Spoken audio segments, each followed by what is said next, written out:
Welcome to my YouTube channel HR educational hub. মৰমৰ ছাত্ৰ ছাত্ৰীসকল, আজিৰ এই ভিডিঅ'টিত তোমালোকৰ কাৰণে লৈ আহিছোঁ এটা গুৰুত্বপূৰ্ণ আপডেট, যিটো আপডেট তোমালোকৰ কাৰণে খুবেই ইম্পৰ্টেণ্ট হয়।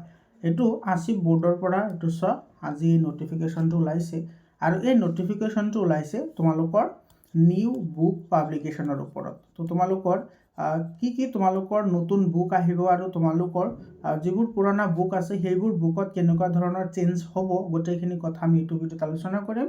গতিকে তোমালোকে ভিডিঅ'টি প্ৰথমৰ পৰা শেষলৈকে চাবা। আৰু তোমালোকৰ কাৰণে হোৱাটছআপ গ্ৰুপ বনোৱা হৈছে। হোৱাটছআপ গ্ৰুপৰ লিংকটো মই কমেণ্টত দি দিছোঁ, তোমালোকে কমেণ্টত গৈ হোৱাটছআপ গ্ৰুপত জইন হ'বা। এডুকেশ্যন ৰিলেটেড সকলো ধৰণৰ ইনফৰমেশ্যন আৰু 100% কাৰেক্ট ইনফৰমেশ্যন তোমালোকে মোৰ চেনেলতে পাবা। গতিকে চেনেলটো ছাবস্ক্ৰাইব কৰি হোৱাটছআপ গ্ৰুপত জইন হ'বলৈ নাপাহৰিবা।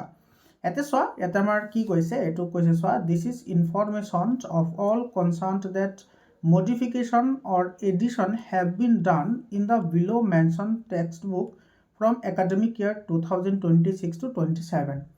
So তোমাৰ যেটো academic year 26 to 27 আছে হেতু তোমাৰ বুকত কিছুমান তোমাৰ কি কৰা হৈছে, মডিফিকেশন কৰা হৈছে আৰু লগতে কিছুমান নতুন বস্তু এড কৰা হৈছে।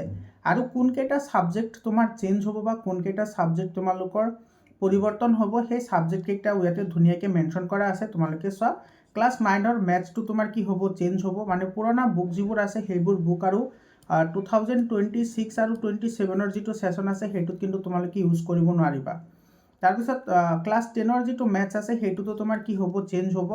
এইটো পুৰণা বুকটো আৰু এতিয়া আমি ইউজ কৰিব নোৱাৰিম। মোৰ মতে যেটো জেনাৰেল সায়েন্স আছে সেইটো আগতে চেঞ্জ কৰিব লাগিছিল, কাৰণ জেনাৰেল সায়েন্সটো চেঞ্জ কৰাটো বহুতেই দৰকাৰ বুলি মই ভাবোঁ। কিন্তু জেনাৰেল সায়েন্সটো চেঞ্জ কৰা নাই, মেথছটো চেঞ্জ কৰিছে ক্লাছ 9 আৰু 10 দুয়োটা। তাৰপিছত চোৱা, সংস্কৃত চেঞ্জ হ'ব। ইলেক্টিভ যিটো সংস্কৃত আছে ক্লাছ 9ৰ, এইটো চোৱা, এইটো কৈছে কমপ্লিটলি চেঞ্জ। এইটো সম্পূৰ্ণৰূপে কি হ'ব, এইটো চেঞ্জ হ'ব, যেটো তোমাৰ সংস্কৃত আছে ক্লাছ 9ৰ।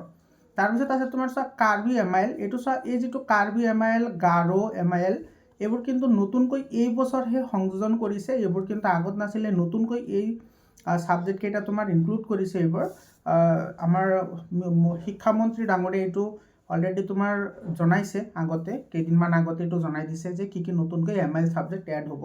তাতে কাৰ্বি সাবজেক্টটো এড হৈছে, এইটো তোমাৰ কি হ'ব, এইটোতো নতুনকৈ এড হ'ব, গাৰোটো এড হ'ব। তাৰপিছত চোৱা, তোমাৰ বৈচিত্ৰ্যময় অসম, এইটো তোমাৰ ক্লাছ 9 আৰু 10 এইটো দুটা চেঞ্জ হ'ব। যেটো তোমালোকে যোৱা বছৰ যিটো পঢ়িছিলা এইবাৰ কিন্তু সেইটো পঢ়িব নোৱাৰা, 2026 আৰু 27 যিটো একাডেমিক ইয়াৰ আছে সেইটো। তাৰপিছত চোৱা, ছ'চিয়েল সায়েন্স, ছ'চিয়েল সায়েন্সটো তোমাৰ ক্লাছ 9ও চেঞ্জ হ'ব, লগতে তোমাৰ ছ'চিয়েল সায়েন্সৰ ক্লাছ 10ৰ যিটো পাৰ্ট আছে সেইটো তোমাৰ কি হ'ব, চেঞ্জ হ'ব। তাৰপিছত চোৱা, ইয়াতে তোমাৰ এইটো আছে ডিমাচা, এইটো ইলেক্টিভ সাবজেক্ট হয়। এইটো তোমাৰ চোৱা নিউলি ইন্ট্ৰডিউসড, মানে এইটো ডাইৰেক্টলি নতুনকৈ এড কৰা হৈছে। এই ডিমাচা সাবজেক্টটো তোমাৰ কি হ'ব, চেঞ্জ হ'ব। আৰু ক্লাছ 9ৰ যিটো এডভান্স মেথছ আছে সেইটো তোমাৰ কি হ'ব, চেঞ্জ হ'ব। এতিয়া তোমাৰ চোৱা, ইয়াৰ পৰা আমি এটা কথা ক'ব পাৰোঁ, যিটো এডভান্স মেথছ আছে যদি ক্লাছ 9ৰটো চেঞ্জ হয়, তেতিয়াহ'লে অবভিয়াছলি তোমাৰ 27 আৰু 28ৰ যিটো সেশন আহিব সেইটোত কিন্তু ক্লাছ 10ৰটো আকৌ চেঞ্জ হ'ব। কাৰণ 9ৰ সিলেবাছ আৰু 10ৰ সিলেবাছৰ লগত তোমাৰ কি থাকে, এইটো ৰিলেটেবল হয় এটাৰ লগত আনটো। গতিকে 9ৰটো চেঞ্জ হ'লে ক্লাছ 10ৰটো চেঞ্জ হোৱাৰ পূৰ্ণ সম্ভাৱনা আছে। মানে তোমালোকে যে 9ত পঢ়িবা, 9ত পঢ়াৰ পিছত যেতিয়া 10ত যাবা তেতিয়া কিন্তু চেঞ্জ হোৱাৰ পূৰ্ণ সম্ভাৱনা থাকিব। তো তোমাৰ এইকেইটা সাবজেক্টৰ গোটেইখিনি চেঞ্জ হ'ব আৰু নতুনকৈ তোমালোকৰ বুক ল'ব লাগিব। পুৰণা বুকবোৰ তোমালোকে আৰু এতিয়া ইউজ কৰিব নোৱাৰিবা। এইকেইটা সাবজেক্টৰ 10টা সাবজেক্ট আছে, এইকেইটা চেঞ্জ হ'ব।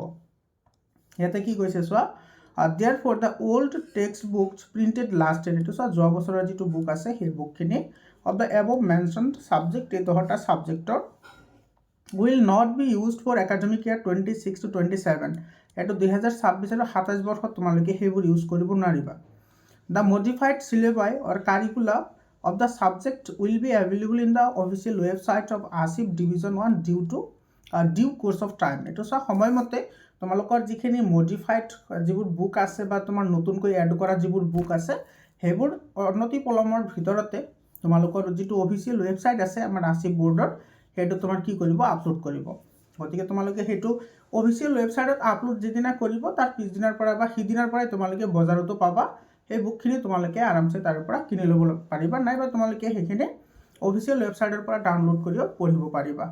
তো এইখিনি আছিল তোমালোকৰ বুকৰ চেঞ্জৰ বিষয়ে। তোমালোকে যিমান পাৰা ভিডিঅ'টি শ্বেয়াৰ কৰা, যাতে সকলোৱে নিউজটো গম পায় আৰু পুৰণা কিতাপবোৰ যাতে সিহঁতে ইউজ নকৰে। পুৰণা কিতাপবোৰ যদি ইউজ কৰে তেতিয়াহ'লে কিন্তু সেইখিনি একেবাৰে বিফলে যাব। বহুত ষ্টুডেণ্ট এনেকুৱা আছে, বহুত কিউৰিচিটিবল হয় যে তোমাৰ এক্সাম শেষ হোৱাৰ লগে লগে ক্লাছ 10ৰখিনি পঢ়িম বুলি পুৰণা কিতাপবোৰ পঢ়ি থাকে, কিন্তু এবাৰ পুৰণা কিতাপবোৰ পঢ়িলে কিন্তু কাম নহ'ব। ছায়েন্সটো পঢ়িব পাৰিব, বাকী এইকেইটা তোমাৰ ইয়াতে যি 10টা ছাবজেক্ট আছে এই ছাবজেক্টকেইটা কিন্তু গোটেইখিনি চেঞ্জ হ'ব। আৰু কি চেঞ্জ হয়, কি নতুনকৈ তোমাৰ চেপ্টাৰ ইণ্ট্ৰডিউচ কৰে নাইবা তোমাৰ কিছুমান টপিকো নতুনকৈ দিব পাৰে, সেইবোৰ তোমালোকৰ বুকটো আহিলেই তোমালোকে গম পাবা যে কি চেঞ্জ হ'ব।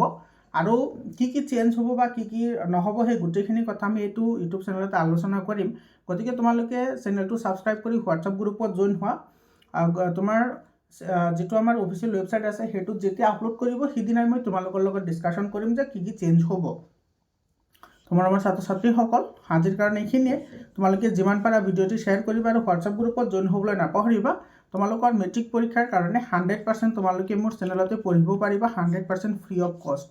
গতিকে চেনেলটো ছাবস্ক্ৰাইব কৰি হোৱাটছআপ গ্ৰুপত জইন হ'বা। ধন্যবাদ।